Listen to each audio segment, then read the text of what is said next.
Welcome back to yet another episode of Ace Cafe Bikes. And today, even though it appears we got the GL500 in frame, we're not actually going to work on this for you guys today. However, I am going to work on this. Take a look at a rear hump, seat pan, kind of get that into motion with the tank, and then we're going to work on that seat. However, that's all going to be temporary. I've got a plan. You just bear with me. It'll all be revealed soon, but not today. Today, I want to show you what I got cooking outside.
There she is, guys.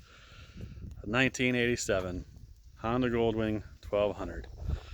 Beautiful example. It is really, really amazing. There's so many cool things about this, the story, how I found it, and the guy who owned it before me. Single owner. I can't believe it. It's one of those deals where you just had to bite the bullet. Didn't really have the space. But it's really a bike I've been looking for. We've been wanting to have a nice big touring bike for a long time. We tried a couple. I think this one might stick around for a while.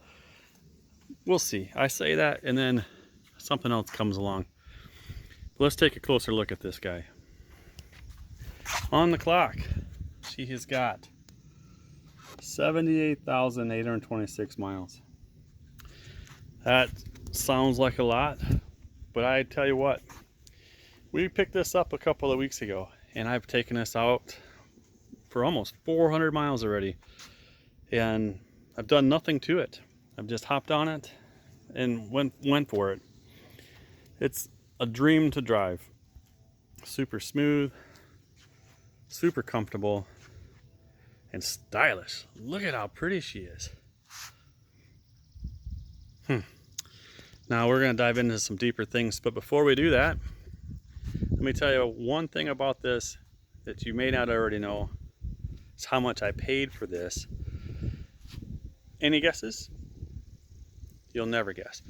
$1,500, which everyone's like, whoa, we see Goldwings on Marketplace all the time for $1,500.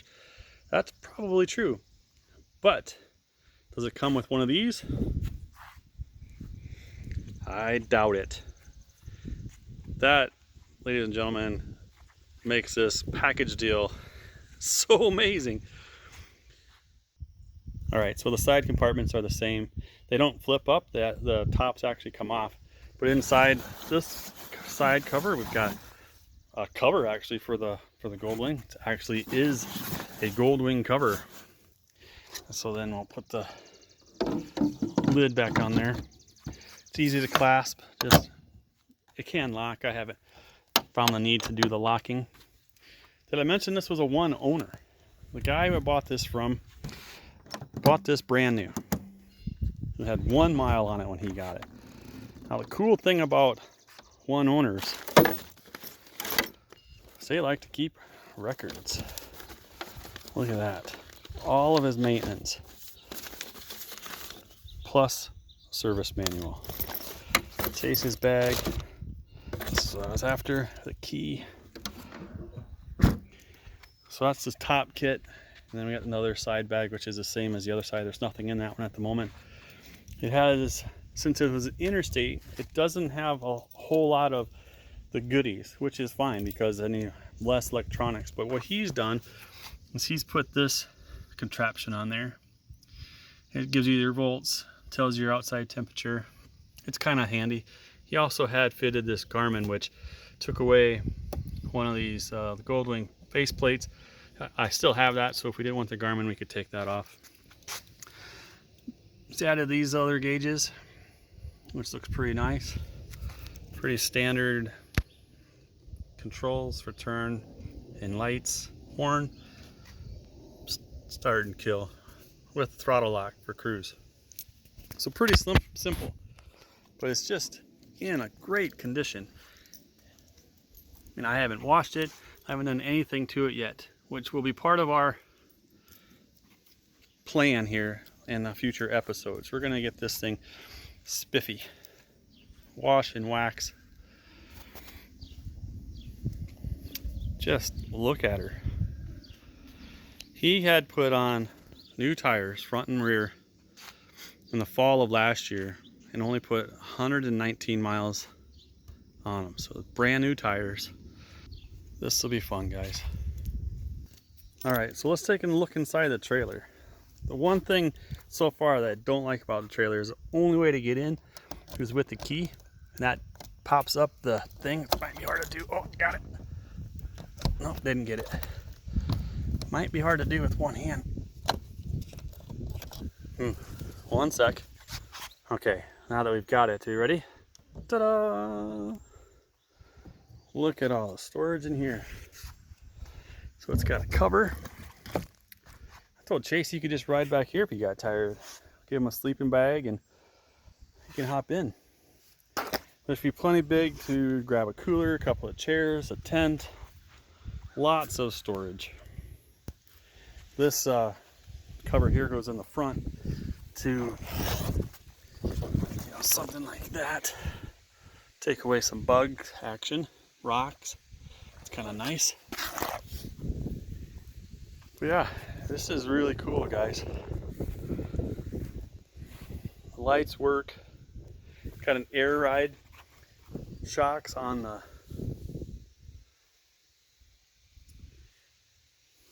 but yeah, the only thing I dislike is that there wasn't like a little handle right here where you could pick up on that. So now it's locked down and tight. She's good to go. What do you say we take this thing for a ride? I love the color. This is the color and the year of a Goldwing that I'd really wanted. Let's fire her up. A little choke. Look at that. One touch. One touch. It really is quite amazing. The guy just took great care.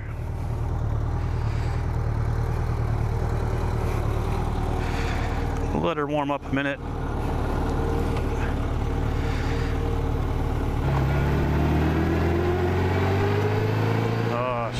It's just so effortless. She feels so lightweight and nimble. Probably not what I was expecting, but to be honest, I thoroughly enjoy it. I know what you guys might be thinking. What's so special about this Goldwing? I mean, there's millions of them. Almost everyone has one in their garage. You know, my dad did. I have one now. What makes it so unique? And I think that's what it is. I think the popularity of this bike speaks volumes. I mean, it's a Honda. That's probably all the more we need to talk about. It's a Honda.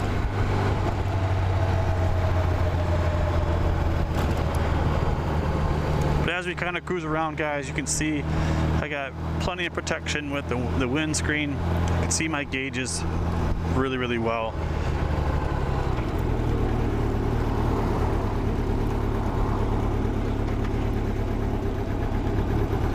We're gonna go right.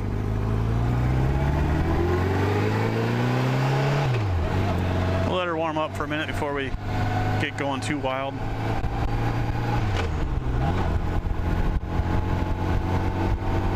It's just really comfortable. The seat is nice. It's in a nice sitting stand-up, not stand-up, but a nice upright position. It has a mid-back seat rest. It's not really in the back. That's one thing that maybe I might want to add is another backrest. I mean, they're all over the place. Chase has a nice backrest for himself. That's why we made that transition from the concourse to something like this, is because he wanted to have a full backrest, not just a little bump stop for him to hit on. This does have overdrive. I don't know if you guys can see that or not. It's a 5-speed with overdrive.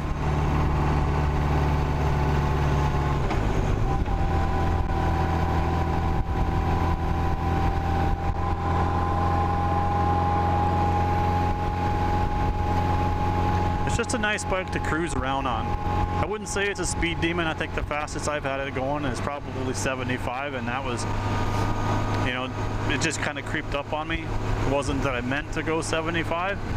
And we very briefly were on the interstate, so it wasn't like I was overly speeding either. But I think it, where I like it to be and where I think it likes to be, is about 65. Maybe that's different for people who've owned this bike in the past. Maybe that's showing its age, but that's just where I think it found itself comfortable. For me, it was the biggest surprise was the handling. It's so lightweight, even though it's a heavy bike. You can flick it around. I mean, it's not a sport bike, which we found out going through a roundabout. We kind of had a little too much lean, and we drug. I thought we hit the exhaust pipes. What we actually hit was the center stand. That'll freak you out, no matter what you drag. Getting her leaned over pretty good, and then, yeah. What happened? Well, we didn't wreck anything, and we didn't wipe out. So, good day. Like I said, when we got this bike, we put about 400 miles on it now, and I just really wanted to get comfortable with it, get to know it, get to feel it before we posted a video out about it. And I think the plan, so to speak, like I told the guy when we bought this, is that we were going to keep this for a while, and I want to roll that thing over. I wanted it to be 100,000 miles on this bike and have it look like it only has 100 miles on it. I think that'll be quite an achievement.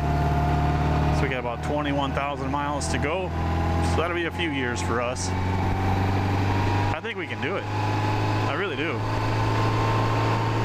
I know the bike can do it. I just hope I keep my interest in this long enough to want to keep this. I know Chase has his eye on this. The bike that we were looking for this year was like a 2004, 2005 Yamaha Venture Royale, which really looks quite a lot like a Harley. Sounds like a Harley. It's big, huge fairing. It's like a couch for a seat. One of those pops up. It might be hard to, you know, ignore that. Another bike I've been looking at but have really mixed thoughts about is like a 2004, 2005 BMW R1200 CLC, which is very interesting looking, and that's the reason why I'm drawn to it, is because it's different. So I've got an eye on one of those. A guy had it for sale for $5,000 and he's down to $3,500. It's only got 22,000 miles on it. That might be something that's interesting to me as well. So I think this is going to be fun. We're really looking forward to getting out and maybe doing a camping trip, at least an overnighter, to try out that trailer. And I think having that trailer really makes this a unique purchase. And the trailer matches the bike really well. Like I said, I never pulled a trailer with a bike before, so that'll be an adventure all on its own. But that will come soon, guys. Keep your eyes open for a video of me trying to ride with a trailer.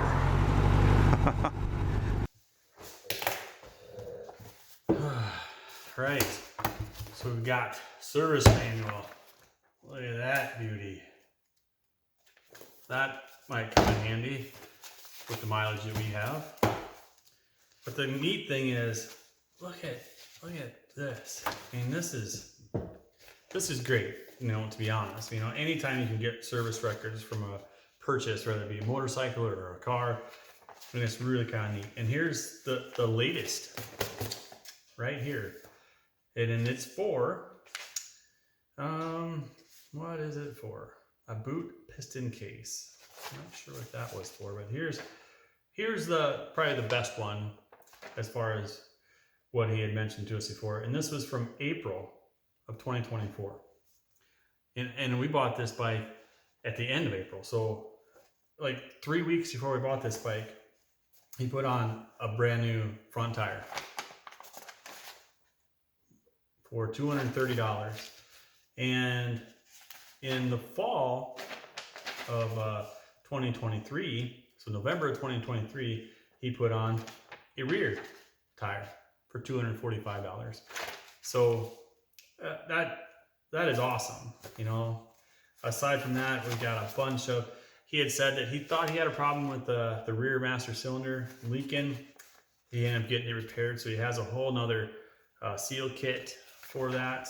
And then he's got a lot of, I've already kind of browsed through this before, but he's got a lot of, you know, downloads like this because he's 81 years old. You know, he probably went to the library.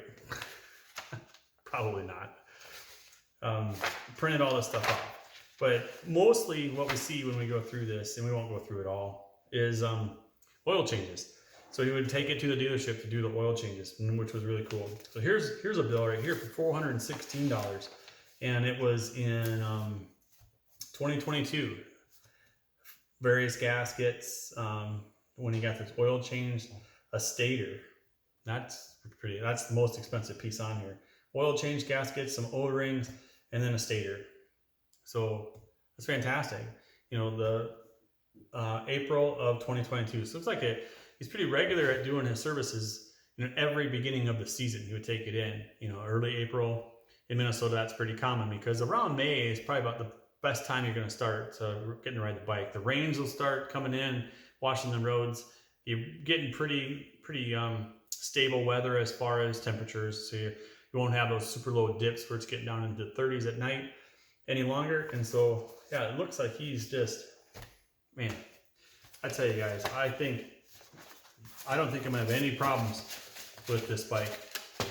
Now, the ultimate thing about this, I know some people say, oh yeah, I got this just in my backyard, and they mean like in the same town. You know, literally I can see this guy's house from my house.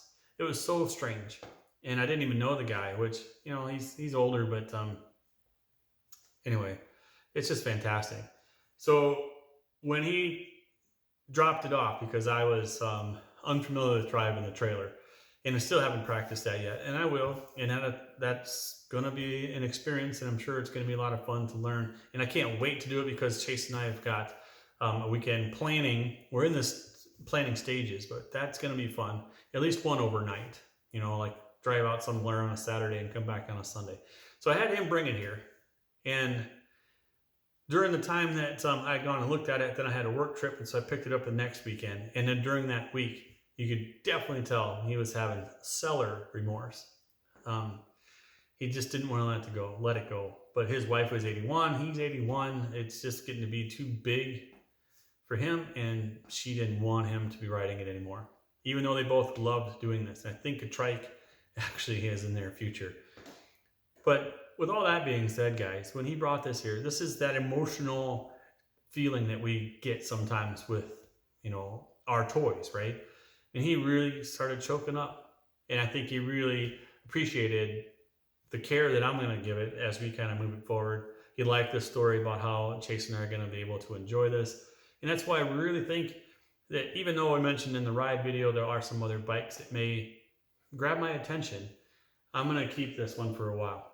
And, you know, hopefully when we drive by his place, maybe he'll see it and he'll remember, yep, I made a good decision selling to that guy. So, with all that being said, guys, I hope you guys enjoyed this video. It was fun for me to kind of get the old GoPro out again and do a little bit of motor vlogging. I haven't done that in a while, and that was kind of neat. And I've always struggled with that a bit because I've always thought the sound quality sucked. And so I think going slow with a big, huge fairing, the sound quality really wasn't that bad. With all that being said, guys, I hope you guys enjoyed this video. I really enjoyed putting this together, and I really liked meeting the guy we bought this bike from, and hopefully we can continue on with his legacy about taking such good care of this Honda Goldwing. Finally got one that runs. We'll see you guys in the next one.